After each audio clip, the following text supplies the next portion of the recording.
(6월 7일) 수요일 생명의 말씀입니다. 오늘 본문은 사무엘하 5장 13절에서 25절까지의 말씀입니다.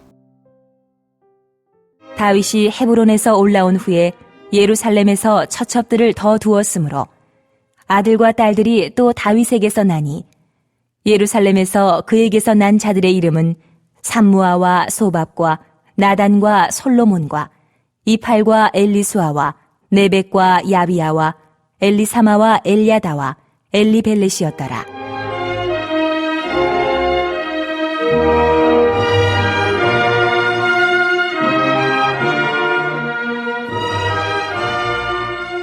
이스라엘이 다윗에게 기름을 부어 이스라엘 왕으로 삼았다 함을 블레셋 사람들이 듣고 블레셋 사람들이 다윗을 찾으러 다 올라오매 다윗이 듣고 요새로 나가니라. 블레셋 사람들이 이미 이르러 르바임 골짜기에 가득한지라. 다윗이 여호와께 여쭈어 이르되 내가 블레셋 사람에게로 올라가리이까?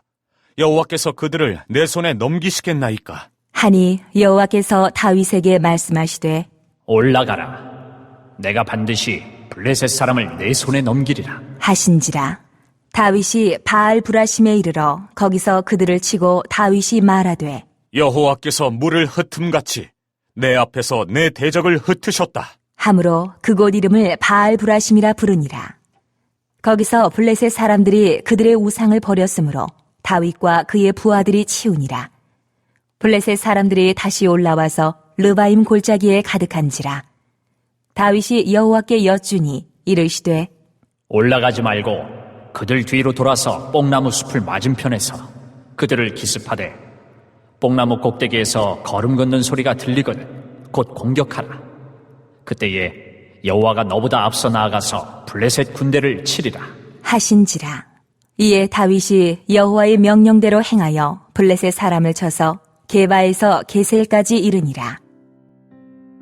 다윗은 아무 죄가 없음에도 불구하고 사울의 눈을 피해 광야를 떠돌고 블레셋의 수하가 되어 시글락에 머무는 오욕의 세월을 참아야만 했습니다. 하지만 하나님은 그가 그 기간에 하나님 앞에서 신실했기에 그 모든 고생과 모욕을 번영과 영광으로 갚아주셨습니다. 다윗 당시에는 많은 자녀를 두는 것이 번영의 증거였습니다. 비록 다윗이 경험한 번영은 오히려 다윗에게 큰 괴로움을 안기는 요소로 작용하기도 했습니다. 아마도 다윗은 왕가의 번영을 통한 왕권 강화를 염두에 두고서 많은 자녀를 두었을 것입니다. 사무엘서 저자는 그중 아들 11명의 이름을 열거하는데 여기서는 솔로몬의 이름이 포함되어 있습니다. 이는 다윗도 하나님 앞에 죄를 범했던 적이 있음을 암시합니다. 그럼에도 그는 대부분의 세월 동안 광야에서나 왕궁에서나 동일하게 하나님을 의지하고 그분 앞에 정직했습니다. 죄를 지적당했을 때에는 즉시 자복하고 회개하며 하나님의 징계를 달게 받았기에 이런 번영을 누리며 그 왕조가 지속될 수 있었습니다. 이후 다윗과 블레셋 사이에 두 번의 전쟁 이야기가 이어집니다.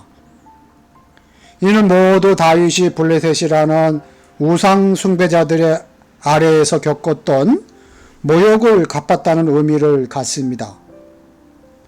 블레셋 사람들은 다윗이 자기들을 배신하고 이스라엘의 왕이 되었다는 소식에 르바임 골짜기에 가득할 정도의 큰 군사를 끌고 왔습니다. 르바임 골짜기는 왕도인 예루살렘 남쪽에서 다윗의 고향 베들레헴 방향에 있는 고지 평원이었습니다. 그러나 다윗은 하나님의 능력을 힘입어 물리쳤습니다. 그리고 그것을 바알 브라심이라고 불렀습니다. 블레셋 사람들이 버리고 달아난 우상을 다윗의 군사들이 치웠습니다. 이는 다윗이 우상 숭배자들 아래에서 당했던 모욕을 갚고 여호와 하나님이 참된 신이라 선포했음을 알게 합니다. 성도 중에서도 여러 사정으로 인해 신앙생활을 지속하는데 어려움을 겪는 분들이 있습니다. 그러나 그런 환경에서도 최선을 다해 주님을 붙든다면 하나님이 주시는 회복을 누릴 것입니다. 다윗은 이스라엘의 진정한 왕은 자신이 아니라 여호와 하나님이심을 잊지 않았던 사람입니다. 이처럼 겸손했던 다윗에게 하나님은 그의 왕이자 지휘관이심을 확증해 주셨습니다.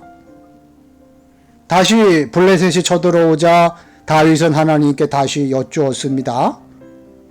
이번에 하나님은 상세한 매복, 기습 작전을 알려주십니다. 게다가 직접 선봉을 맡기까지 하십니다. 늘 자신이 하나님의 종임을 잊지 않았던 다윗은 하나님의 명령을 따랐고 그 결과 블레셋군을 몰아냅니다. 사울이 패한 후에 블레셋은 이스라엘 영토를 상당 부분 빼앗고 있었는데 이 다윗과의 전쟁에 의해 원래 영토로 밀려난 것으로 보입니다. 하나님이 왕과 지휘관이 되어주신다면 세상에서 두려울 것은 아무것도 없습니다. 겸손히 하나님을 섬기면 이런 복을 누릴 수 있습니다. 신앙을 지키며 사는 것이 너무 힘들다는 성도들이 있습니다. 실로 그리스도인답게 예수님처럼 산다는 것은 십자가 진 같은 고생임에 틀림이 없습니다. 하지만 그 어려움을 하나님과 동행하며 이겨내면 다윗이 경험한 것과 같은 크고 놀라운 영광을 경험할 것입니다. 지난 오역의 시간을 충분히 보상할 만한 영광을 누리며 언제 어디서든지 함께 하시는 주님을 경험할 것입니다. 성남교회 성도들은 이런 영광을 누리는 성도 여러분들의 세기를 주님의 이름으로 축복합니다. 아멘. 기도하시겠습니다. 하나님 아버지, 저희의 모든 출입을 지키시는 하나님, 말씀하시고 나아가고, 말씀하시면 나아가고, 말씀하시면 멈출 수 있는 순종의 사람이 되게 하여 주시옵소서. 또 나아가야 할 때와 행해야 할 때를 항상 주님께 묻고 저희의 삶을 전적으로 맡기게 하여 주시옵소서. 그리고 주님이 동행하심을 기뻐하며 모든 승리의 공로를 주님께 돌릴 수 있는 저희들 되게 하여 주시옵소서. 코로나가 완전히 종식되게 하시고 코로나 이후에 우리 성남교회가 더 강력한 교회가 될 수 있도록 축복하여 주시옵소서. 하나님 선물로 주신 비전센터를 잘 활용하여서 다음 세대들을 세워주고 지역사회를 섬기는데 크게 쓰임받게 하여 주시옵소서. 예수님의 이름으로 기도하옵나이다. 아멘.